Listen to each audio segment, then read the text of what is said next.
अस्सलाम वालेकुम। अच्छा जी, हमारी इन्वेंट्री वैल्यूएशन पे डिस्कशन चल रही थी और कल हमने क्वेश्चन नंबर 1 डिस्कस किया था। क्वेश्चन नंबर 1 में inventory value amount of the inventory to be reported in financial statement of financial position, उस पर हमने बात की थी। हमने एफको फाइफो 4 इन्वेंट्री आइटम थी, 2 को एफको से 2 को फाइफो से वैल्यू किया था और हमने पीरियोडिक सिस्टम में इन्वेंट्री वैल्यूएशन परफॉर्म की थी। हमने परपेचुअल इन्वेंट्री वैल्यू नहीं थी, मतलब हमें डेट वाइज ट्रांजैक्शंस अवेलेबल नहीं थी, हमें साल का डाटा अवेलेबल था, तो हमने सालाना बेसिस पे एवरेज डिटरमिन की थी, उस पर हमने वैल्यूएशन की थी हमने, और हमने गुड आइटम और डैमेज आइटम दोनों को डील किया था। तो कोई सवाल कल के लेक्चर से? अच्छा जी, फिर हम थोड़ा आगे चलते हैं और क्वेश्चन नंबर 2 को देखते हैं।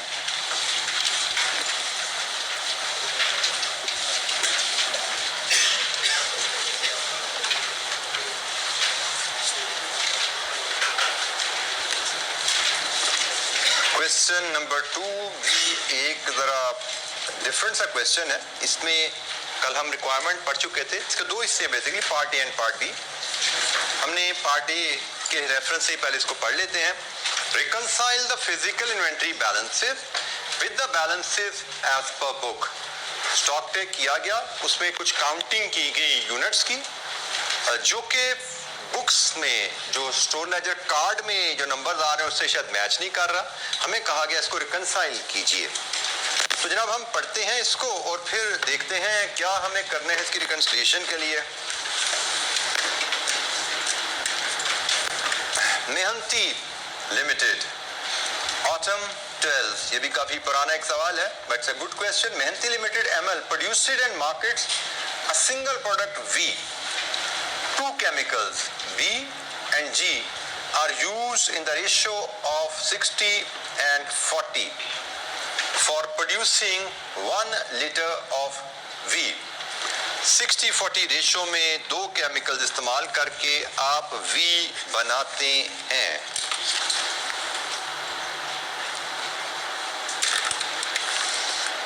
ML follows perpetual inventory system and uses weighted average method for inventory valuation. The purchase and issue of B and G for May 20X3 are as follows। तो ये जनाब हमें उसने डाटा दिया है परचेज और इश्यूज का। मई के महीने का डाटा है जनाब, ये है डेट्स, ये बी की रिसीट्स, क्वांटिटी, रेट, ये बी के इश्यूज सिर्फ क्वांटिटी, ये जी की रिसीट्स, क्वांटिटी एंड रेट, और ये हैं जनाब सिर्फ इश्यूज जी के। सो 2 प्रोडक्ट्स हैं, 2 रॉ मटेरियल हैं जिनके ये स्टोर लेजर कार्ड में से उसने हमें एक्सट्रैक्ट निकाल के दिया है, रिसीट्स का, इश्यूज का। Following further information is also available. मई के महीने का रिकॉर्ड क्या है और मजीद इंफॉर्मेशन क्या है। Opening inventory of B and G was 1000 liter at the rate of 50 and 500 liter at the rate of 115 per liter respectively। Respectively का मतलब क्या होता है? In the order, जिस ऑर्डर में बताया गया ये नाम, उसी ऑर्डर में क्वांटिटीज और रेट दिए गए हैं। Physical inventories of B and G were 535 and 140 liters respectively। The stock check was conducted on 1st June and 31st May for B and G respectively। मतलब B का स्टॉक चेक 1st जून को हुआ और G का 31st मई को हुआ। Due to contamination, contamination क्या होता है? कोई मिलावट, कोई खराबी। Due to contamination, 95 liters of B and 105 liters of G were excluded from the stock check। Stock check में शामिल उनको नहीं किया गया। Their net realizable value were 20 and 50 per liter respectively। 250 liters of B, which was received on 1st June, and 95 liters of G, which was issued on 31st May after the physical count were included in the physical inventory.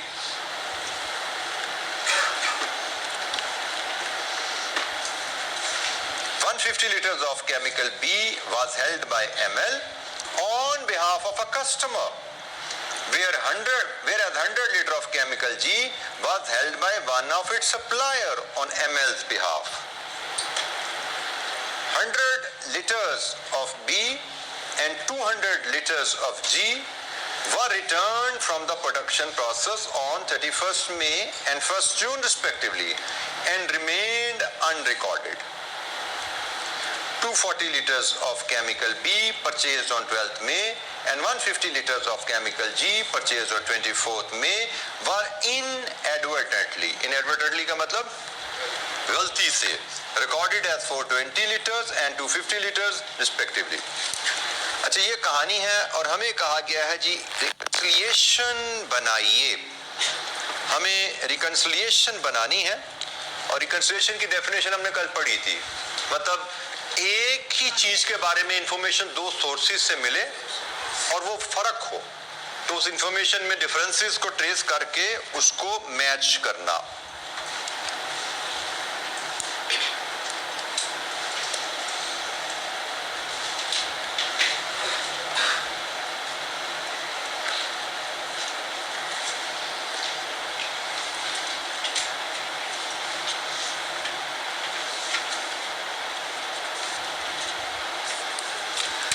हम पहले B को focus करते हैं. हम अपना B पे focus करते हुए हम अपनी कहानी शुरू करते हैं बी की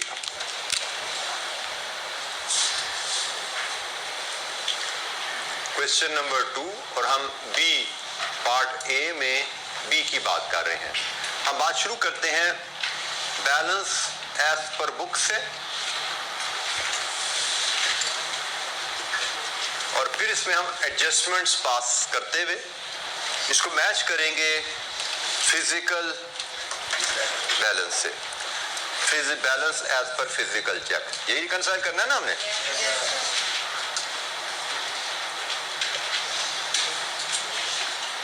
हम बी की बात कर रहे हैं अभी सिर्फ जी. तो मुझे जरा बताइए balance as per physical check B का क्या है. ये है जी physical inventories of B and G were इतना and इतना. B 535. Physical inventory of B was 535. Balance as per book B का. Is it available? Is it available? किधर है भाई? हमें कैलकुलेट करना है. It is not available. हमें उसने ओपनिंग बैलेंस बताया हुआ है, रिसीट्स इश्यूज बताए हुए हैं, क्लोजिंग बैलेंस किया बुक में वो नहीं बताया. तो हम कैलकुलेट कर लेते हैं. हमें balance as per book opening पता है बी का 1000 है. इसमें रिसीट्स दो हैं बी की, वो 20 एंड 500. फिर इसमें इश्यूज 1 2 3 4 हैं बी के, माइनस 560 माइनस 300 माइनस 250 माइनस 500. तो बताइए बैलेंस एज पर बुक्स क्या आया जी बेटा? 310 लीटर्स.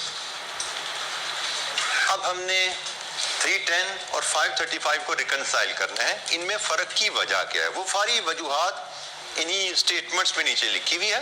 हम एक एक स्टेटमेंट पढ़ते जाएंगे और हम उसके मुताबिक प्लस या माइनस करते जाएंगे. यही होती है ना रिकंसिलिएशन, प्लस माइनस करते जा रहे हैं. अच्छा, हमने अभी सिर्फ फोकस कर रहे हैं बी पे.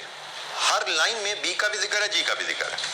तो जैसे यहाँ पे ओपनिंग स्टॉक बी का भी था, जी का भी था. मैंने कहा जी को भी छोड़ो, सिर्फ बी पे फोकस करो. बी की जो इन्फॉर्मेशन है वो उठाते जाओ. यहाँ पे फिजिकल काउंट बी भी था, जी भी था. मैंने कहा बी उठा लो. अब हमने बी के रेफरेंस से बात करें. पॉइंट नंबर 1 से हमने ओपनिंग बैलेंस उठा लिया. पॉइंट नंबर 2 से हमने फिजिकल स्टॉक उठा लिया. ठीक है. अब पॉइंट नंबर 3 पे आ जाइए बी के लिए. Due to contamination 95 litres of B. आगे जी की कहानी है, उसको हम नहीं पढ़ते। 95 liters of B excluded from stock check due to contamination.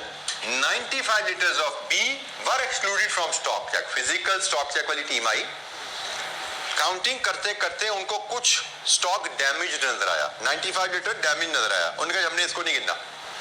Physical team ने 95 लीटर्स को नहीं गिना। फिजिकल टीम ने 95 लीटर को गिनती में शामिल नहीं किया। यहाँ पे वो शामिल है, यकीनन शामिल है। तो क्या करें? लेस करेंगे। बिल्कुल ठीक हो गया। तो हम करेंगे लेस, यहाँ से लेस करो जी कंटेमिनेटेड स्टॉक। रिकंसिलिएशन यही है ना कि भाई 95 लीटर इसमें शामिल नहीं है, इसमें सॉरी शामिल है, इसमें नहीं है। तो हमने यहां से यहां तक जाना है, इसमें शामिल है, इसमें नहीं है, तो इसमें से लेस कर दो। अच्छा ये भी बेटा ध्यान में रखिएगा, ये कंस्ट्रक्शन रिवर्स ऑर्डर भी बना सकते थे हम, यहां से शुरू करके यहां खत्म भी कर सकते थे। तो अगर हमने शुरू 535 से की होती तो 95 ऐड कर लेते। रिकंसिलिएशन आप इधर से इधर को सफर करो या इधर से इधर को सफर करो, दोनों तरह से बनती है। ठीक है, तो असूल यही है, जो डिफरेंस की वजह है हम देखते हैं कि इस वैल्यू में वो शामिल है या नहीं, इस वैल्यू में वो शामिल है या नहीं। अगर इसमें वो शामिल है, इसमें नहीं है, तो वो डिफरेंस वैल्यू हम लेस कर देते हैं ताकि हम इसके करीब पहुंचते जाएं। बेसिकली हमने इसको इसके करीब लाना है ना। तो यहाँ पे एक चीज गिनती में शामिल है, यहाँ पे नहीं है, तो इसमें से भी लेस कर दो। तो हमने 95 लीटर्स की जो कहानी थी उसको भी हैंडल कर लिया, ये भी हमने हैंडल कर लिया। हम क्रॉस करते जा रहे हैं, जो वैल्यूज हम डील करते जा रहे हैं बी की। 250 litres of B which was received on 1st June। अब जरा एक बात तो जैसे सुनिएगा, ये जो बैलेंस एज पर बुक मैंने निकाला है, ये किस तारीख का है? ये 31 मई का है। ये 31 मई का है, क्योंकि मैंने ओपनिंग बैलेंस में 31 मई तक के रिसीट और इश्यूज एडजस्ट किया ना, तो मेरा एज पर बुक बैलेंस 31 मई का आया। फिजिकल स्टॉक कब चेक हुआ? 1 जून को। उसने कहा जी बी का स्टॉक चेक हुआ है 1। तो इसका मतलब यहाँ पे मार्क कर लें भाई, balance as per physical check 1 June का है। ये भी एक फर्क की वजह है, 31 मई का किताब से उठाया है और फिजिकल गिनती आके 1 जून की है। अब हम दोबारा इस पॉइंट को पढ़ते हैं।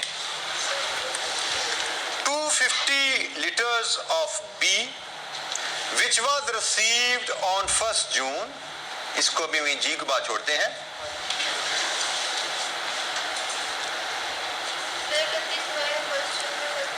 सॉरी दोबारा बोलिए बेटा।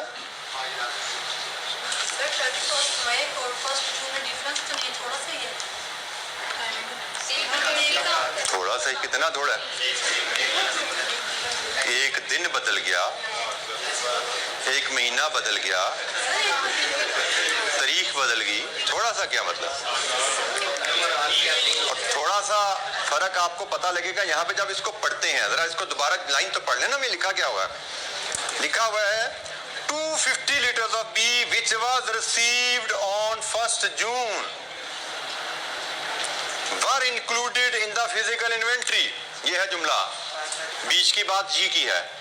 250 litres of B which was received on 1st June were included in the physical inventory। ये फर्क पड़ गया कि भाई हमने ये बैलेंस उठाया 31 मई का, क्या इसमें 250 लीटर शामिल है? ये फिजिकल काउंट किया 1 जून को, इसमें जो 1 जून को रिसीव हुआ वो भी शामिल हो गया। अब फर्क समझ आ गया? पड़ गया फर्क? तो ये फर्क पड़ गया, तो अब क्या करें? एडजस्टमेंट ऐड करेंगे। 250 लीटर्स इसमें शामिल नहीं था क्योंकि ये तो 31 मई का है, ये 1 जून को काउंट हुआ है, तो भाई इसमें शामिल है, इसमें नहीं है, ऐड कर दो। बेटा वो जी की कहानी है, वो आगे जो जी का जुमला है ना, मैंने सिर्फ अभी बी पे बात फोकस की। ये and 95 litre of G were issued on, ये उस जी की बात है। ये जो जुमला है ना, मैं इसको अगर मैं हाईलाइट कर दूं या इसको मैं ब्रैकेट लगा दूं, तो ये जुमला यहाँ से लेके यहाँ तक ये जी की बात है, ये जुमला जी का है और ये मैं अंडरलाइन कर रहा हूँ ब्लू लाइन में, ये बी की कहानी है। जो अंडरलाइन हुआ ये बी की कहानी है और ये जो ब्रैकेट में निकला ये जी की कहानी है। इसमें अगेन जो मैं कंप्रीहेंशन आपको कहा था ना, reading and comprehension has to be good. Sentence को पढ़ना और समझना, बार बार पढ़ना, क्योंकि अब जिससे ये अंग्रेजी थोड़ी सी उतनी वाकई सिंपल नहीं है, जैसे इसमें कंफ्यूजन आ जाती है, लेकिन आप बार बार पढ़ेंगे, इसको तोड़ के पढ़ेंगे, जुमले के हिस्से करके पढ़ेंगे तो आपको इसका मतलब समझ आएगा। ये एक बार पढ़ के जुमला समझ नहीं आता, पहले क्या बाद में क्या, क्या आया क्या गया, दिक्कत हो जाती है। इसीलिए आपको कहा गया है कि भाई रीडिंग पे तवज्जो रखनी है आपने, क्योंकि जैसे जैसे अब आप कैफ में सीए में अपना सफर आगे कर रहे हो तय रीडिंग की कंप्रीहेंशन की अहमियत बढ़ती जाएगी। अभी आप कहने को ग्रुप ए में जब आते हो तो आप फर्स्ट टाइम रिटन पेपर्स पे एंटर हो रहे हो। कैफ का ग्रुप ए, कैफ 1 2 3, पहले 3 पेपर्स आपके फिजिकल रिटन पेपर्स होने जा रहे हैं। आगे चलोगे, मजीद एडवांस लेवल पे जाओगे तो जितने लॉन्ग क्वेश्चंस आते हैं उनमें एग्जामिनर जो एक्सप्रेशन होता है उसमें ऐसे ट्विस्ट डालता है कि अगर आप अच्छी तरह पढ़ने के आदी नहीं हो, आपकी कंप्रीहेंशन पावर अच्छी नहीं है, तो आप सवाल समझ ही नहीं पाओगे। अगर आप पढ़ने पे समझने पे तवज्जो नहीं दोगे, समझ नहीं पाओगे, और अगर समझोगे नहीं तो चीज़ों को सही ट्रीट भी नहीं कर पाओगे। So it is very important कि चीज़ों को आप तसल्ली से बार बार पढ़ने की आदत डालिए, और उसका तरीका यह होता है कि जुमलों को टुकड़ों में करके उनको समझ लीजिए। ठीक है, तो यहाँ पे बात हो रही है 250 litres of B which was received on 1 June, and ये सारी जी की कहानी है, were included in physical count. अब हम जब जी की कहानी पढ़ेंगे फिर हम दोबारा पढ़ेंगे इसको, तो फिलहाल मैंने आपको कहा कि भैया ब्लू जो अंडरलाइन है ये जी की कहानी है। तो हमने यहाँ पे अब ऐड करना है स्टॉक रिसीव्ड ऑन 1 जून 250 का। हमने 250 को भी डील कर लिया, let me cross it as well, इसको भी हम क्रॉस कर देते हैं, ये भी डील हो गया जी। अब पॉइंट नंबर 5 पे आइए।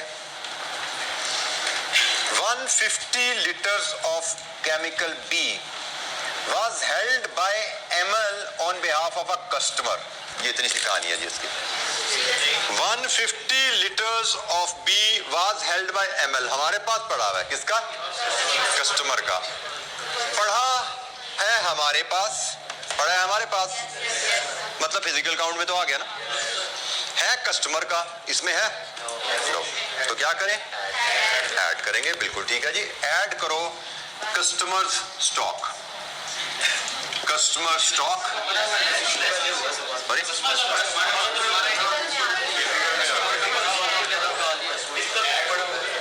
हेल्ड बाय एमएल, हमारे पास पड़ा हुआ है, on behalf of a customer, customer का। तो मैं यही लिख रहा हूँ, मैं ये क्यों टोक क्यों रहे हो? गलत लिख रहा हूँ भैया, हमारी चीज नहीं है, हमारी चीज नहीं है। हम क्या कर रहे हैं? रिकंसाइल। रिकंसाइल का मतलब क्या होता है? फर्क की वजह क्या है ये बताओ। तो ये क्या फर्क की वजह है? सिर्फ बात इतनी, क्या ये फर्क की वजह है? इसमें और इसमें फर्क की वजह है? बस मैं यही बता रहा हूँ, और मैं कुछ नहीं कर रहा, मैं कब्जा नहीं करने लगा, खाने नहीं लगा उसका माल में। इसमें इसमें एडिड है, इसमें है, इसमें है, तो भाई वही कर रहा हूं मैं, करने दे, कर लो। Add customer stock held by ML, ठीक है। हम कोई माल पे कब्जा नहीं कर रहे, अपने खाते में नहीं डाल रहे उसको, हम सिर्फ रिकंसाइल कर रहे हैं, फर्क की वजह क्या है वो ढूंढ रहे हैं। तो भाई फर्क की वजह है ना ये कि यहाँ पे वो गिनती में शामिल हो गया, हमारा है नहीं तो स्टॉक में हमने नहीं लिया हुआ, सीधी सी बात है, किताबों में हमने नहीं लिखा हुआ, लेकिन फर्क की वजह मैं किताबों में डाल नहीं रहा इसको, ठीक है। मैं कस्टमर को भगाने नहीं लगा, कब्जा नहीं करने लगा, मैं सिर्फ अपनी स्टेटमेंट बना रहा हूँ। भाई किसी ने मुझसे पूछा फर्क क्यों आ गया, तो मैं बता रहा हूँ भाई फर्क इस वजह से आया है। कितनी क्वांटिटी है ये? 150 लीटर। इसको ऐड करेंगे हम। अभी बेटा पार्ट बी भी हमने करना है, वो जो मसले आपके दिन उलझने शुरू हो गए ना, वो पार्ट बी में आके हल हो जाएंगे। फिलहाल रिकंसिलिएशन का वर्ड ज़हन में रखो। बैंक रिकंसिलिएशन बनाते थे ना, पहले आप रिकंसिलिएशन बनाते हो, फर्क की वजह क्या है, फिर उस फर्क की वजह, सुन बेटा इधर जरा, जब रिकंसिलिएशन बना लेते थे, रिकंसिलिएशन बनाने के बाद आप क्या स्टेप लेते थे, कुछ याद है कुछ? ट्रीटमेंट्स करते थे, क्योंकि आपको रिकंसिलिएशन बनाने में पता लगता था कुछ एंट्रीज हमसे ओमिट हो गई हैं, बैंक ने डाली हुई, हमने नहीं डाली हुई, हमें डालनी चाहिए थी, हम डाल देते हैं वो। फिर रिकंसिलिएशन बनाने में पता लगता है कुछ गलतियां भी हो गई हैं हमसे, उन गलतियों को दुरुस्त भी कर लेते थे। तो अभी हम पहला स्टेप कर रहे हैं रिकंसिलिएशन का, इसमें हमें गलतियां भी मिलेंगी, इसमें कुछ हमें अपडेट्स करने की रिक्वायरमेंट भी मिलेगी, वो हम पार्ट बी में करेंगे, ठीक करेंगे जाके। अभी हम सिर्फ रिकंसाइल कर रहे हैं, फर्क की वजह बता दो क्या है, तो भैया फर्क की वजह है, ठीक है, हमें फर्क की वजह है ये 150, तो इसको भी हमने डील कर लिया। अब आए पार्ट पॉइंट 6 पे, 100 litre of B were returned from production process on 31st May and remained unrecorded। मैंने सिर्फ बी वाली बात अंडरलाइन की है। 100 liters of B were returned from production process on 31st May and remained unrecorded। 100 litres production से वापस आ गए, हमारे स्टोर में आ गए, यहाँ पे शामिल है, लेकिन रिकॉर्ड नहीं हुए, यहाँ पे शामिल नहीं है, तो क्या करें, ऐड कर दोगे, ठीक है। तो अनरिकॉर्डेड रिटर्न फ्रॉम प्रोडक्शन 100 लीजिए जी, from production unrecorded return add कर दिया हमने। तो ये पॉइंट नंबर 6 भी डील हो गया हमारा। पॉइंट नंबर 6 में ये 100 लीटर ये भी उड़ गया। Point number 7, 240 litres of chemical B purchased on 12 May were inadvertently recorded as 420 litres. 240 litre जो हमने 12 मई को खरीदा, 12 मई को 240 लीटर हमने जो बेसिकली 240 खरीदा था, रिकॉर्ड कितना हो गया, ज्यादा रिकॉर्ड हो गया। हमने खरीदा था 240, फिजिकली तो 240 आया, यहाँ पे 420 डाल दिया, रिकॉर्ड ज्यादा रिसीव कर दी ना, क्या करें, बिल्कुल ठीक हो गया। लेस करेंगे excess receipt recorded, excess receipt recorded हम उसको लेस करेंगे और वो है 420 माइनस 240 180।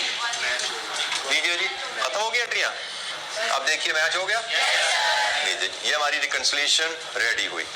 रिकंसिलिएशन बन गई कि भाई स्टॉक में 300, रजिस्टर में 310 आ रहा है, फिजिकली 535 काउंट किया, फर्क की वजह क्या है, तो हमने एक एक पॉइंट पढ़ के तमाम रीजन ढूंढी और उनके हिसाब से मैच कर दी हमने। This is called reconciliation.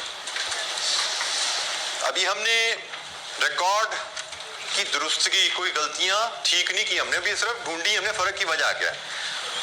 वो एंट्रीज रिकॉर्ड करना वो बात की बात है, क्या करना है क्या नहीं करना वो अगली बात है। फिलहाल तो फर्क की वजह सिर्फ तलाश की, अभी फर्क है कहाँ पे। तो हमें हमारे रिकॉर्ड में 310 आ रहे थे, फिजिकली 535 गिने हमने, और इन दोनों वैल्यूज में फर्क क्या है वो हमने ट्रेस कर लिया। This is called reconciliation. जी बेटा कहाँ पे ये लेस होना चाहिए, कहाँ से, कस्टमर का स्टॉक कहाँ से लेस होना चाहिए। बेटा आप जरा जुमला दोबारा पढ़ो, कौन सा पॉइंट है ये, point number 5, 150 liters of B was held by ML on behalf of a customer।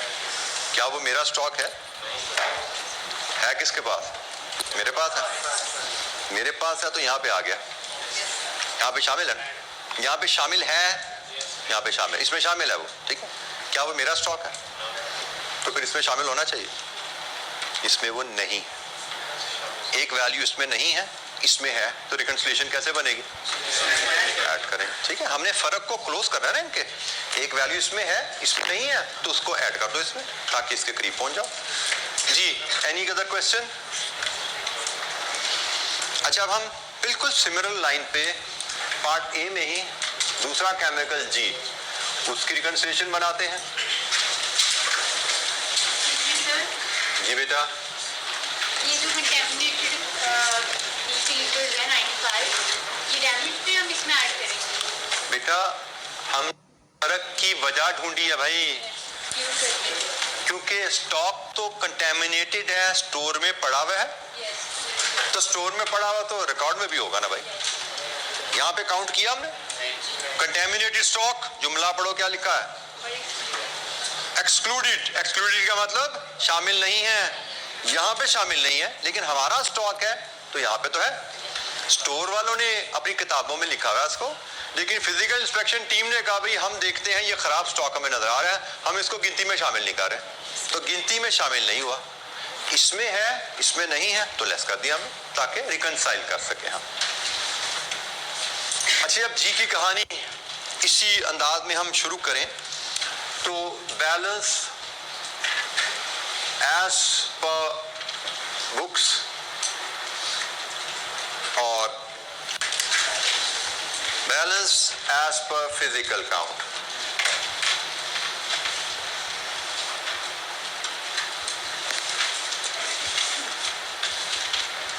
अच्छा, यहाँ पे ये अनोमली जो हमने इधर नोट की थी ना कि स्टॉक रजिस्टर किताब से हमने 31 मई और फिजिकल 1 जून, यहाँ पे ऐसा नहीं है। जी के बारे में हमें किताब भी 31 मई की पता है और फिजिकल चेक भी जी का 31 मई को ही हुआ हुआ है, ये क्वेश्चन में हमें बताया हुआ है। ठीक है, तो सबसे पहले हम बैलेंस एज पर बुक उठाते हैं। उसका तरीका यही रहेगा, ओपनिंग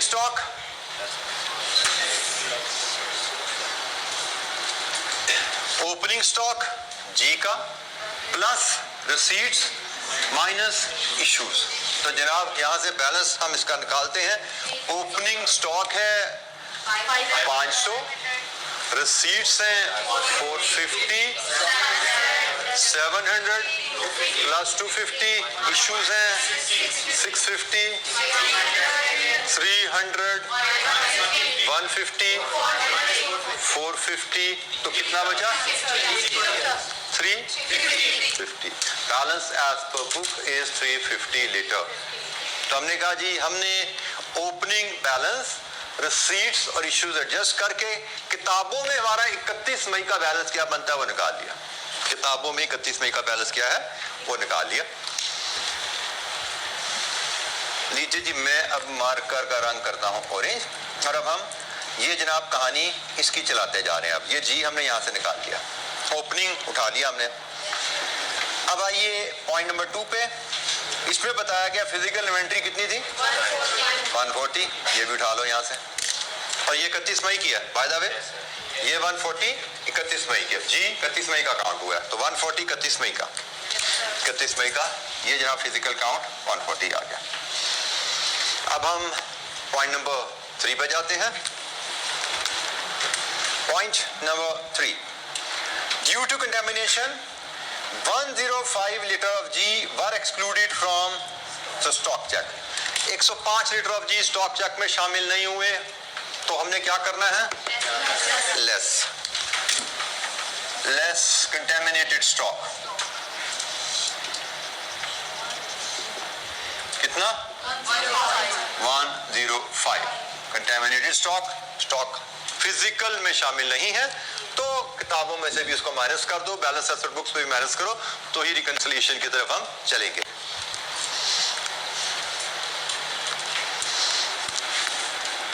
पॉइंट नंबर 4,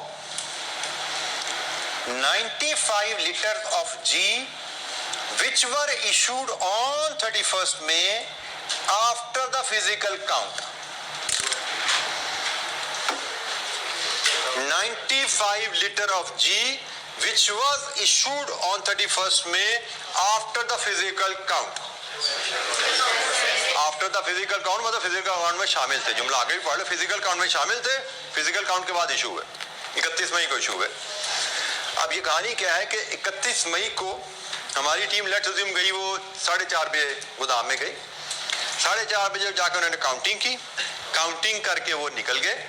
उनके निकलने के बाद प्रोडक्शन से एकदम रिक्वायरमेंट आ गई कि मुझे मटेरियल भेजो 95 लीटर, तो बाजारी बात है प्रोडक्शन प्रोसेस तो नहीं रोका जा सकता ना, कभी टीम हमारी काउंट करके कि हमारी गिनती शॉर्ट हो जाएगी, प्रोडक्शन तो चलते रहनी है, रिकंसिलिएशन में आ जाएगी। हमने यहाँ पे 95 लीटर टीम काउंट करके चली गई, उनके काउंट करने के बाद इशू हो गया, तो 95 लीटर इशू हुआ, यहाँ से वो माइनस हो गया।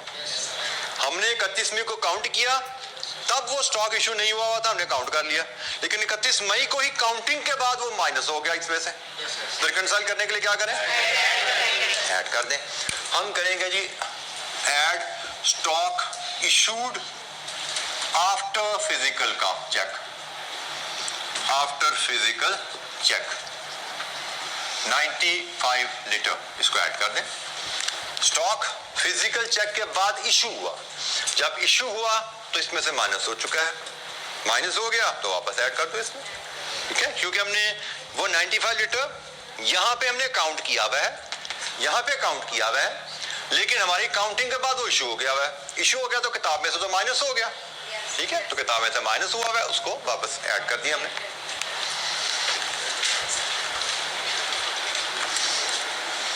ये जी 95 लीटर की कहानी भी डील होगी। अब आइए नोट नंबर 5 पे। 100 liters of chemical G was held by one of the supplier on ML behalf. 100 liter of G was held by one of the supplier on ML behalf. 100 liter of G किसका stock है? हमारा stock है। क्या हमारे पास पड़ा हुआ है? यहाँ पे वो हमारे पास नहीं पड़ा हुआ, स्टॉक हमारा है, तो किताबों में वो हमारे पास यकीनन रिकॉर्ड हो चुका है, तो हम लेस कर देंगे, ठीक है जी। Less stock held by supplier कितना है? 100।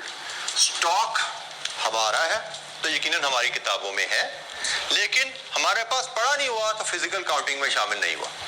क्योंकि फिजिकल काउंटिंग में शामिल नहीं है और यहाँ पे वो हमारे स्टॉक में शामिल हो चुका है, तो यहाँ पे एक आइटम शामिल है, यहाँ पे नहीं है, लेस करेंगे तो ही करीब पहुंचेंगे, हम लेस करेंगे।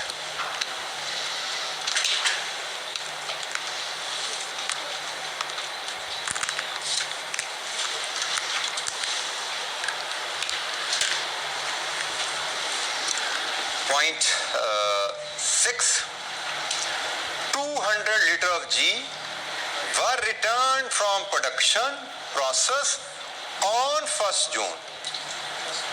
ये तो 31 में तो कहानी इसकी थी ना। 200 litre of G were returned from production process on 1st June and remain unrecorded. क्या करें इसका? इग्नोर करेंगे, क्योंकि ये तो 1 जून की कहानी है। हम तो 31 मई के फिजिकल को 31 मई के बुक से मैच कर रहे हैं। 1 जून को क्या हुआ क्या नहीं हुआ वो हमारे स्कोप में आई नहीं, हमारे पीरियड से बाहर की बात है, तो वो हमारे लिए रेलेवेंट नहीं है। 1 जून को तो बी का स्टॉक चेक हुआ था, उससे रिलेटेड कोई बात होती तो हम सोचते। 1 जून का जी से कोई ताल्लुक नहीं है, तो हमने कहा जी इसको इग्नोर करो। 7, 150 liters of chemical G purchased on 24th May were inadvertently recorded as 250. 150 litre खरीदा था 24 मई को, गलती से रिकॉर्ड हो गया 250 24 मई को। ये आ रहा है जी, ये क्या करेंगे? कितना? 100। बिल्कुल ठीक है जी। लेस कर दो excess purchase recorded, excess receipt या परचेज रिकॉर्डेड। हमने 250 रिकॉर्ड कर लिया, 150 की जगह 100 एक्सेस रिकॉर्ड हो गया, माइनस कर दो नीचे जी, हो गया रिकंसाइल। लीजिए जी, रिकंसिलिएशन पार्ट हमारा पहला कंप्लीट हुआ। बी की रिकंसिलिएशन, जी की रिकंसिलिएशन। एक दफा फिर अगर आप इंटर वैल्यूज को देखना चाहें, प्लस माइनस को देखना चाहें, इससे रिलेट करना चाहें, किसी स्टेटमेंट की समझ नहीं आई, पूछना चाहें पूछिए। मेक श्योर आप तवज्जो दीजिए रीडिंग के ऊपर, समझने के ऊपर और कॉन्सेप्ट के ऊपर। रिकंसिलिएशन का मतलब होता क्या है? रिकंसिलिएशन का मतलब है सिर्फ डिफरेंसेस तलाश करना। सही या गलत की बात यहाँ नहीं होती, यहाँ पे सिर्फ डिफरेंसेस तलाश किए जाते हैं कि भी डिफरेंसेस की रीजंस क्या है, वो सही हैं, गलत हैं, वो बातें बाद की हैं।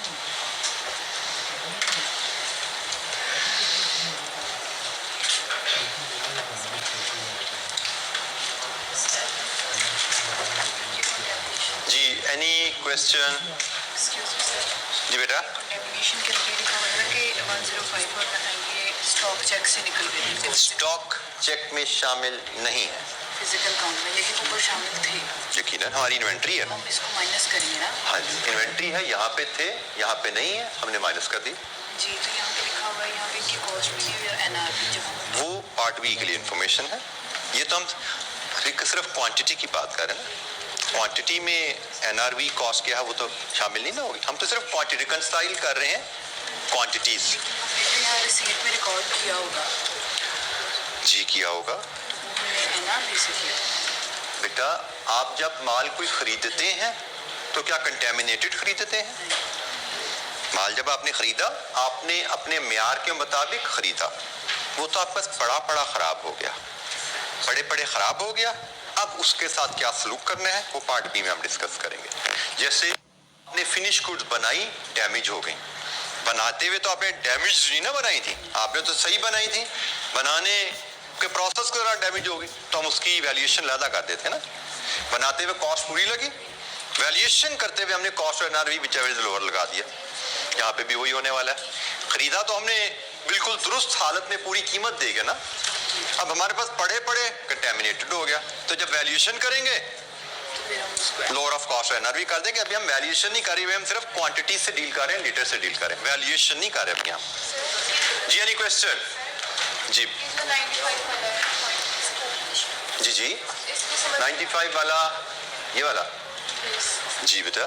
सर मैंने 140 में तो उसके बाद ही मेंशन किया ना, जब फिजिकल काउंट नहीं करता तो फिजिकल काउंट करके टीम चली गई, फिर इशू किया।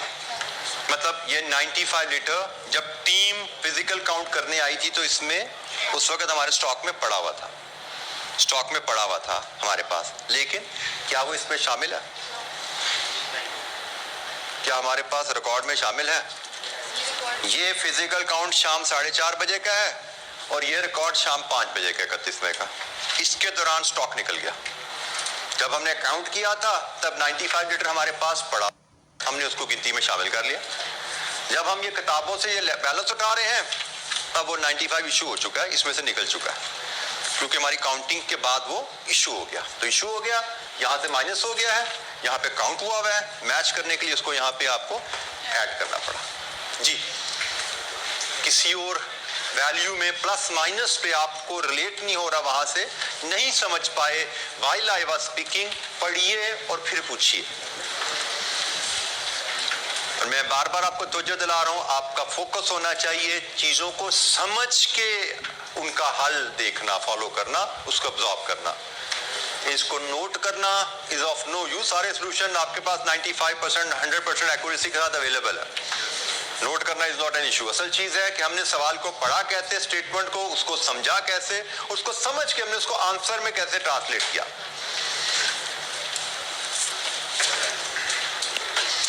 अच्छा जी, पार्ट ए हमारा खत्म हो गया, पी और जी की रिकंसिलिएशन हो गई। अब जरा पार्ट बी पे नजर डालो जरा। आइए पार्ट बी के ऊपर। Determine the cost of closing inventory of chemical B and G. Determine cost of closing inventory of chemical B and G. Also compute the value of contaminated materials as on 31st May. Closing stock की cost और contaminated stock की value. इसका मतलब वो हमसे चाहता है कि हम क्लोजिंग स्टॉक के दो हिस्से कर दें, गुड एक तरफ और कंटेमिनेटेड एक तरफ। गुड की कॉस्ट दे दें, कंटेमिनेटेड की वैल्यू, और कंटेमिनेटेड की वैल्यू कहां से आएगी? कॉस्ट और एनआरवी व्हिचएवर इज लो। तो हमें चाहिए जो चीज़ें मैं उनको अरेंज करने की तरफ अगर चलूँ, बी और जी दोनों की चाहिए। इनका फॉर्मेट हम क्या रखेंगे? चले मैं थोड़ा फॉर्मेट आपके सामने बनाने की कोशिश करता हूँ। इसको कर दूँ रेजी, नोट हो गया हुआ? तो मैं फॉर्मेट बनाने की कोशिश करता हूँ।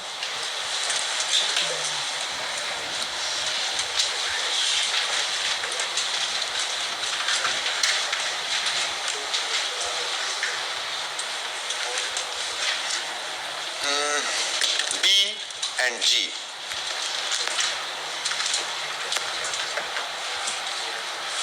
पार्ट बी, हम पहले बी का फॉर्मेट बनाते हैं। मुझे बी की गुड यूनिट्स चाहिए, मुझे कंटेमिनेटेड यूनिट्स चाहिए,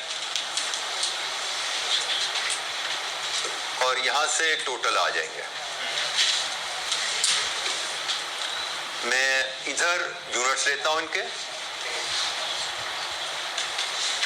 फिर मैं इनकी कॉस्ट पर यूनिट लाता हूं, फिर मैं इनकी एनआरवी पर यूनिट लाता हूं। Cost per unit, NRV per unit, और फिर मैं यहाँ पे वैल्यू, इनमें से लोअर को यूनिट से मल्टीप्लाई करके वैल्यू उठा लूंगा। ठीक है, तो ये मेरी एक छोटी सी प्रेजेंटेशन नजर आ रही है। अच्छा, by the way good units की एनआरवी मुझे नहीं चाहिए, क्योंकि इसकी मैंने एनआरवी टेस्टिंग करनी नहीं, इसको तो मैंने कॉस्ट पे उठा लेना है। अब हम वन बाय वन वैल्यूज ढूंढने चलते हैं। जैसे इस टेबल में जरा देखिएगा, मैंने टेबल पहले क्यों बनाया, मैं आई जनरली एडवाइज आप लोगों को भी कि पहले सवाल की रिक्वायरमेंट को देख के जरा फॉर्मेट सोच लिया करें, भाई मेरे आंसर में क्या क्या वैल्यूज यूज होनी है। जब आपने फॉर्मेट सोच लिया, अब इससे आपको लग रहा है ना आपका मामला हल होने वाला है। ये कॉस्ट ऑफ गुड यूनिट्स आ जाएगी, ये वैल्यू ऑफ कंटेमिनेटेड स्टॉक वीक आ रहा है, even total is not required, total भी हमें करने की जरूरत नहीं है। उसने ये मांगा ना cost of inventory and value of contaminated stock, ये दोनों चीजें ये उसने आपकी मांगी है वैल्यूज, और ये आनी कहां से है? कॉस्ट ऑफ इन्वेंट्री आनी है, units of inventory into cost per unit. Value NRV कहां से, वैल्यू कहां से आनी है? Units into lower of these two, multiply को यहाँ पे आ जाएगी, तो मसला हल हो जाएगा। Total is even not required, यहाँ पे हम टोटल भी ना करें बेशक इसका, तो यहाँ से हमारा हल होगा मामला। अब हमने ये सोच लिया कि भाई जवाब हमारा ऐसे निकलना है। अब हम वन बाय वन वैल्यूज यहाँ पे पंच करना शुरू करेंगे। सबसे क्विकली ये वैल्यू अवेलेबल है, कंटेमिनेटेड की एनआरवी कहाँ पे है जी? कंटेमिनेटेड की एनआरवी बी की ये नेट रिलायबल वैल्यू इज 20 पर लीटर, बी की एनआरवी 20 पर लीटर है। इसको यहाँ पे फीड कर दो। अब हमें फिजिकल क्वांटिटीज चाहिए, कॉस्ट चाहिए, कॉस्ट तो दोनों की सेम होगी, ऐसे ही है ना? कॉस्ट तो दोनों की सेम होगी, तो मुझे फिजिकल क्वांटिटीज चाहिए और कॉस्ट चाहिए, आगे मामला हल हो जाएगा। अच्छा जी, अब यहाँ पे हमें देखना है कि कितने यूनिट्स टोटल मेरे पास है। बाद में उनमें से कंटेमिनेटेड तो मुझे पता है, कितने कंटेमिनेटेड? 95। मुझे ये भी पता है, मुझे ये फिगर चाहिए, इसमें से ये निकालूंगा तो ये आ जाएगा। मुझे चाहिए मेरे पास टोटल यूनिट्स कितने हैं, उनमें से कंटेमिनेटेड निकालो, बाकी बच जाएंगे। ऐसे ही होने वाला है। तो मुझे अब देखने हैं मेरे पास टोटल यूनिट्स कितने हैं। जी अब मुझे बताइए बी के टोटल यूनिट्स कितने हैं? हमने अभी रिकंसिलिएशन बनाई थी, अभी हमने रिकंसिलिएशन बनाई थी, जिसमें मैंने शुरू की थी कहानी बैलेंस एज पर बुक से, बैलेंस एज पर बुक से जो क्या था 310, और इस कहानी को मैंने खत्म किया था balance as per physical check से, कितना था? 535। अब बताइए यहाँ पे क्या लाना है? इन दोनों में से कौन सा बैलेंस?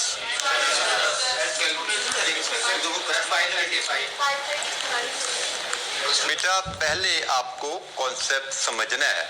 मैं ये वैल्यूज यहाँ पे किस लिए कैलकुलेट कर रहा हूँ? ये कॉस्ट और मैं ये किस लिए वैल्यूज कैलकुलेट कर रहा हूँ? ताकि स्टेटमेंट ऑफ फाइनेंशियल पोजीशन में जाए। जाके मेरी स्टेटमेंट ऑफ फाइनेंशियल पोजीशन में जाए। इसका यहाँ पे जो टोटल बनना था, जो हमारी रिक्वायरमेंट तो नहीं है, ये टोटल मेरी स्टेटमेंट ऑफ फाइनेंशियल पोजीशन में जाना है। ऐसे ही है कि हमारे पास, हमारी कंपनी के पास ईयर एंड पे जो इन्वेंट्री पड़ी है उसकी वैल्यू क्या है। अब इन्वेंट्री पड़ी है, मैंने जुमला तो बोल दिया, बट हर इन्वेंट्री जो हमारे पास पड़ी है वो हमारी है क्या? हमने तो स्टेटमेंट ऑफ फाइनेंशियल पोजीशन में वो इन्वेंट्री दिखानी है जो हमारा एसेट है। अब क्या ये हमारा एसेट है? Answer is no. इसमें तो कस्टमर का स्टॉक भी शामिल है और इसमें कंटेमिनेटेड स्टॉक तो शामिल ही नहीं है, तो ये हमारे एसेट को ट्रूली रिप्रेजेंट नहीं कर रहा। क्या ये हमारा एसेट है? Answer is no. इसमें तो एरर्स के फैक्ट भी शामिल हैं, पता नहीं और क्या क्या गड़बड़े हैं इसमें, ये भी हमारा एसेट नहीं है। तो हमें करना क्या है जो आप करते थे बैंक रिकंसिलिएशन में, कि भाई हमारे रिकॉर्ड, ये हमारे रिकॉर्ड है ना, इस रिकॉर्ड में कुछ गलतियां हैं, कुछ अपडेट रिक्वायर्ड है, इस रिकॉर्ड को दुरुस्त कर लो, फिर आप जो वैल्यू बने, जो हमारा एसेट कहलाने के लायक है, उसको यहाँ पे फीड करके आगे चल पड़ो। जैसे अब मैं रिकंसिलिएशन अनफॉर्चुनेटली मिटा चुका हूँ, जिसमें काम कर रहा हूँ, मुझे ये हटाना चाहिए था, बी की मेरे सामने रहती, लेकिन मैं लोगों पे जी में मसला आना था। अब मुझे बताओ जरा वन बाय वन, मैं यहाँ पे अगर रिकंसिलिएशन खोल लूँ, मेरे ख्याल में आंसर में बनी होगी हमारे पास, मैं ये खोल लेता हूँ। ये रिकंसिलिएशन जो हमारे पास आ रही है, ये हमारी किताब है, ये हमने इसमें एडजस्टमेंट पास की थी और इससे मैच किया था, राइट? अब हम अपनी किताब को ठीक करेंगे। मैं किताब को ठीक करके किताब में वो यूनिट शो करूंगा जो मेरे एसेट कहलाते हैं, जो मेरा एसेट कहलाते हैं। तो जनाब मुझे बताओ 310 में पहला डिफरेंस की वजह ये है, कस्टमर के यूनिट्स हमारे पास पड़े हुए हैं, क्या ये यूनिट्स मेरे हैं? क्या ये मेरी किताबों में शामिल है? नो। इसका मतलब इसका इस वजह से मेरी किताबों पे कोई असर नहीं पड़ रहा। दोबारा सुनो, इस डिफरेंस का मेरी किताबों पे कोई असर नहीं है। ये कस्टमर के यूनिट्स हैं, मेरे नहीं है, और ये यूनिट्स मेरी किताबों में शामिल नहीं है, इसीलिए तो मैं ऐड कर रहा था रिकंसाइल करने के लिए। तो इस 150 का मेरी किताबों पे कोई असर नहीं है। आगे चल के देखो, inventory received after cut off date taken into count. Cut off date हम कहते हैं जिस तारीख को हमारा साल खत्म हुआ। जैसे हमारा काउंटिंग खत्म हुई 31 मई को, हमारी काउंटिंग खत्म हुई 31 मई को, और हम 31 मई की किताबें बना रहे हैं ना। 31 मई हमारी कट ऑफ डेट है। 31 मई के बाद जो इन्वेंट्री वसूल हुई वो फिजिकल काउंट में शामिल कर ली गई। क्या ये इन्वेंट्री मेरे 31 मई के स्टॉक में आनी चाहिए? नहीं, ये 31 मई के बाद आया, ये नहीं आनी चाहिए। मेरे एसेट में 31 मई को मेरी स्टेटमेंट ऑफ फाइनेंशियल पोजीशन में क्या ये इन्वेंट्री आनी चाहिए? Answer is no. क्या मेरी किताबों में शामिल है? नो। इसका मतलब इसकी भी एडजस्टमेंट नहीं करनी। हम आइडेंटिफाई कर रहे हैं कि हमें क्या वैल्यूज हैं जो अपने किताबों में एडजस्ट करके अपनी किताबों को ठीक करना है, क्योंकि मुझे चाहिए 31 मई को मेरा एसेट मेरी ऑनरशिप में, जिसको मैं कल को बिना किसी से पूछे इस्तेमाल कर सकता हूं अपनी कंपनी में, इन्वेंट्री है कितनी। तो जनाब मैंने कहा जी 310 मेरी किताबों में आ रहा था, ये दो आइटम इनको छोड़ दो, इसका मेरी किताबों से कोई लेन देन नहीं है। आ जाओ तीसरी पे, return from production not recorded. ये तो रिकॉर्ड करना पड़ेगा ना भाई, ये तो 31 मई को आ गया था और रिकॉर्ड नहीं हुआ हुआ, तो ये रिकॉर्ड मुझे करना चाहिए। मैं अब अपनी किताबों को दुरुस्त करने जा रहा हूं। ये मेरे लिए काम की चीज नहीं है, मेरे काम की चीज यही है, मुझे अपनी किताब को दुरुस्त करना है। तो इसमें मैं ऐड करूंगा अनरिकॉर्डेड रिटर्न्स। ये मैं किताबों में अब रिकॉर्ड कर रहा हूं, दुरुस्त कर रहा हूं 100। तो ये 100 मुझे अपनी किताबों में रिकॉर्ड करना है।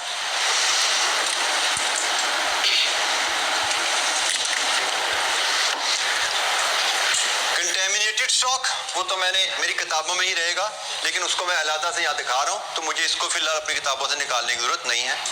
यही जनाब, इसका क्या करना है, ये एडजस्ट करना पड़ेगा ना। ये 180 यूनिट्स मेरे इसमें ऐड हुए हैं, लेस करने पड़ेंगे। तो मैं करूँगा ये यहाँ से less excess receipt recorded 180 less कर दो। ये है जनाब मेरे पास inventory as 31 May, rectified balance कितना है जी, 230 टोटल है, जिसमें से 95 ये, तो ये कितना बचा, टोटल यूनिट्स मेरे पास बी के जो बचे हैं, जो मेरी ऑनरशिप में है वो 230 है। इनमें से 95 कंटामिनेटेड, 135 गुड यूनिट्स।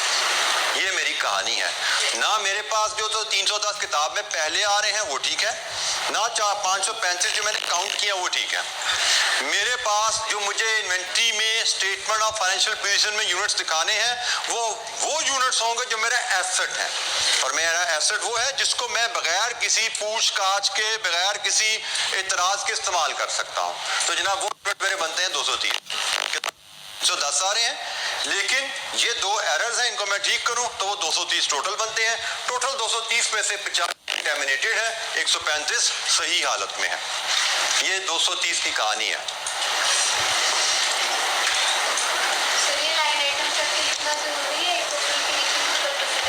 जी बेटा, 310 में ये प्लस किया, ये माइनस किया,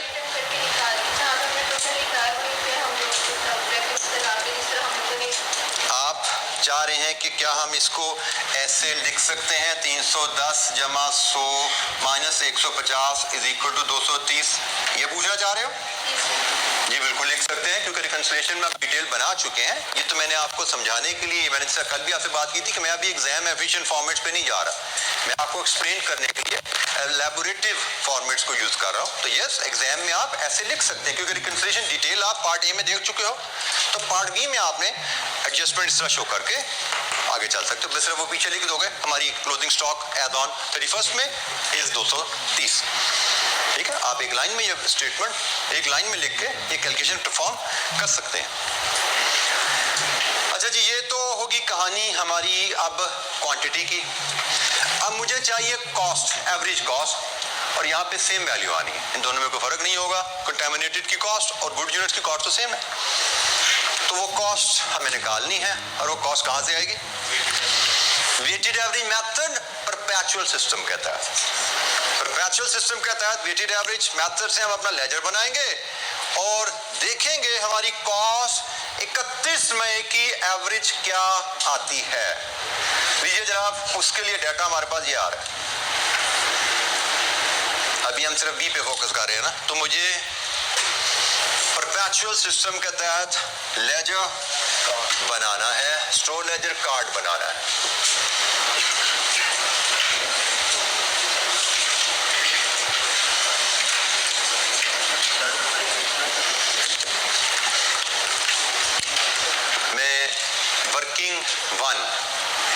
वर्किंग वन में बी की एवरेज कॉस्ट बनाने जा रहा हूं। तो date, quantity, rate, amount, quantity, rate, amount, quantity, rate and amount.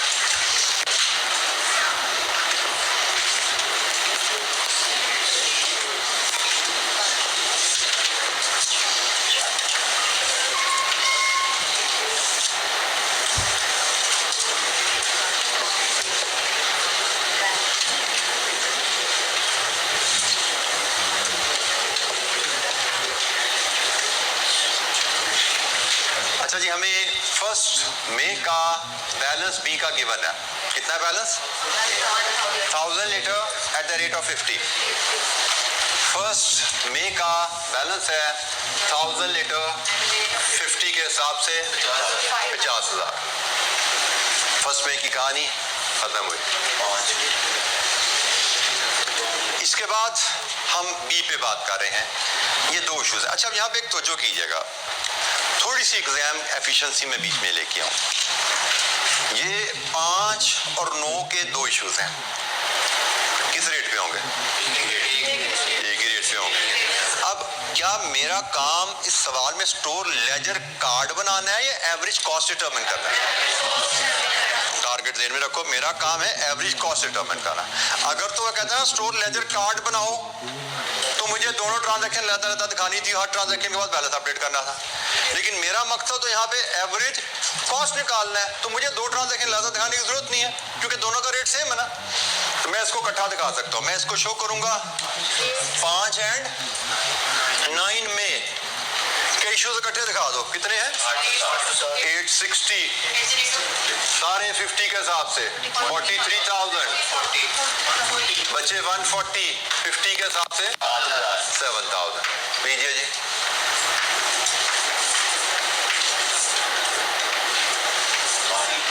इसके बाद 12 में एक और सीट कितनी 240। यहाँ पे 420 लिखी हुई है बट ये तो गलत है ना, हमने देखा था एरर्स में, ये तो गलत है। असल कितनी है 240। तो 12 मई को रसीट रिकॉर्ड करोगे आप। 240 का रेट होगा यही 52 का, वैल्यू का बनी 12480। तो नई एवरेज निकालनी है। मैं अगेन स्मार्ट वे में जाता हूँ।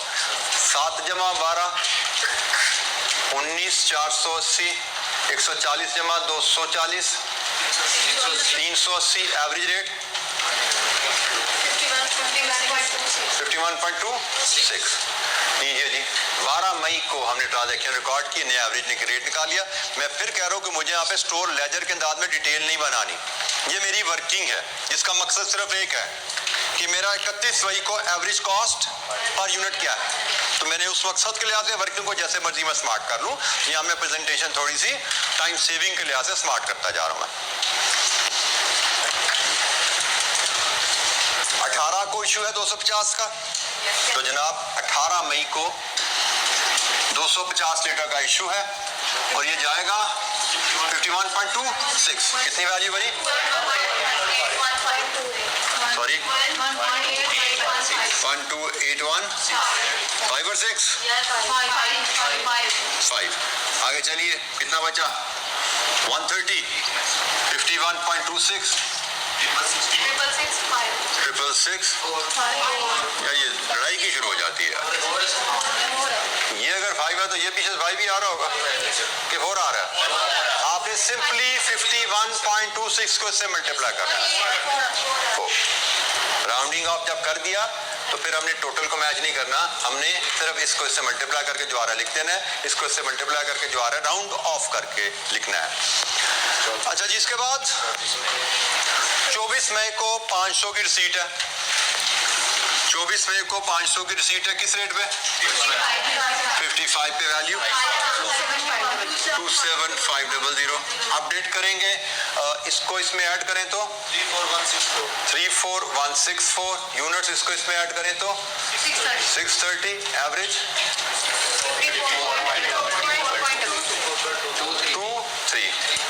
इसके बाद क्या? उससे कोई लेना देना है हमारा? हमें तो रेट चाहिए जिस पे 31 मई की इन्वेंट्री की कॉस्ट लगानी है। तो इसके बाद 31 मई तक ये कॉस्ट बदलने वाली है क्या? आगे कोई रिसीट नहीं है ना, तो इश्यूज रिकॉर्ड करने की जरूरत नहीं। जहां से उठाओ कहानी खत्म होगी। हम इससे अगला इशू रिकॉर्ड करने की जरूरत नहीं है। हम स्टोर लेजर कार्ड थोड़ी बना रहे हैं, हम तो सिर्फ एवरेज कॉस्ट निकालना चाहते हैं जो 31 मई को एग्जिस्ट करेगी। तो ये कॉस्ट 31 मई तक यही रहनी है क्योंकि इसके बाद 31 मई तक कोई परचेज नहीं है। रेट तो तब बदलेगा जब परचेज आएगी। तो अब इसके आगे तो कोई परचेज नहीं है ना, तो भाई हमें इससे आगे लेजर बनाने की जरूरत नहीं है। हमें मकसद ध्यान में रखना है। मकसद क्या था हमारा? ये रेट निकालना, स्टोर लेजर कार्ड बनाना हमारा मकसद नहीं है। तो जनाब इसको हम यहाँ पे फीड करेंगे 54.23 54.23। तो जनाब इधर तो हमने यही पिक करना है, यहाँ पे ये उठाएंगे 135 into 54.23 7321 और ये जनाब 1900। That's it. हमसे उसने कहा था cost of closing stock and value of contaminated. ये कॉस्ट ऑफ क्लोजिंग स्टॉक, ये वैल्यू ऑफ कंटेमिनेटेड।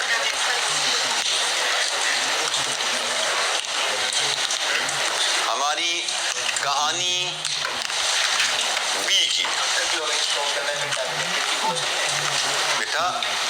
230 है, जिसमें से 95 कंटेमिनेटेड है, 135 गुड है। एग्रीड? क्लोजिंग स्टॉक क्या है भाई, किधर है बेटा?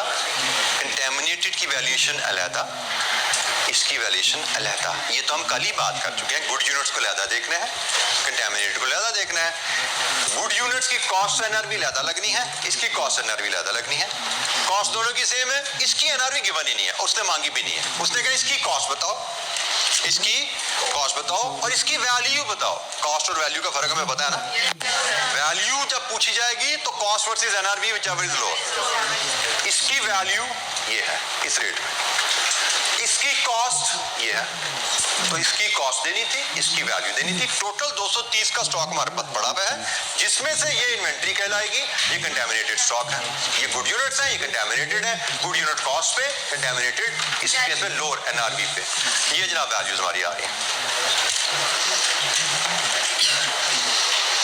जी। Any question?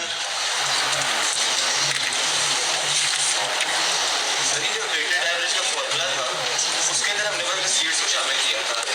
वेटेड एवरेज के फार्मूला में अगर सीड को शामिल किया तो ओपनिंग परचेज किए थे यूनिट्स। बेटा इश्यूज जो आएंगे उनको भी तो निकालेंगे भाई, क्योंकि आप इश्यूज नहीं निकालोगे तो एवरेजिंग बदल जाती है ना।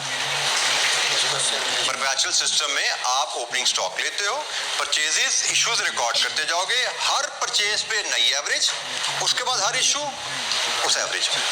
अगर आप ये इशू रिकॉर्ड नहीं करोगे, इसमें ये डाल के एवरेज निकालोगे, कुछ और निकलेगी ना एवरेज, तो वो गलत हो गया। क्योंकि एवरेज कॉस्ट का फार्मूला क्या है? Inventory in hand plus inventory purchase. जितने आपके हाथ में है यूनिट्स परचेज से पहले, परचेज से पहले हमारे हाथ में 140 है, परचेज से पहले 1000 नहीं है। ठीक है जी। Any question? एवरेज कॉस्टिंग हमने परपेचुअल सिस्टम में रिकॉर्ड करते हुए पहुंचना है, इससे आगे हम नहीं जा रहे, क्योंकि इससे आगे जाने की जरूरत नहीं है। 24 मई के आगे कोई परचेज ही नहीं है, क्योंकि रेट तो बदलता है परचेज के ऊपर। अच्छा जी, बिल्कुल सेम पैटर्न पे आपको जी इवैल्यूएशन करनी है, that is your home assignment. Exactly इसी पैटर्न पे आप जी का टेबल बनाएंगे, ये वर्किंग बनाएंगे जिससे क्वांटिटी निकलेगी, इस तरह ब्रेक करेंगे, ये टेबल बनाएंगे जिससे कॉस्ट निकलेगी, देन वैल्यूएशन। ये दो वैल्यूज जी के लिए ये आपने करके आनी है। कल जो इश्यूज होंगे, जो चैलेंज होंगे, इस पर उसको डिस्कस करेंगे and will move to the next question इंशाअल्लाह। थैंक यू, अस्सलाम वालेकुम।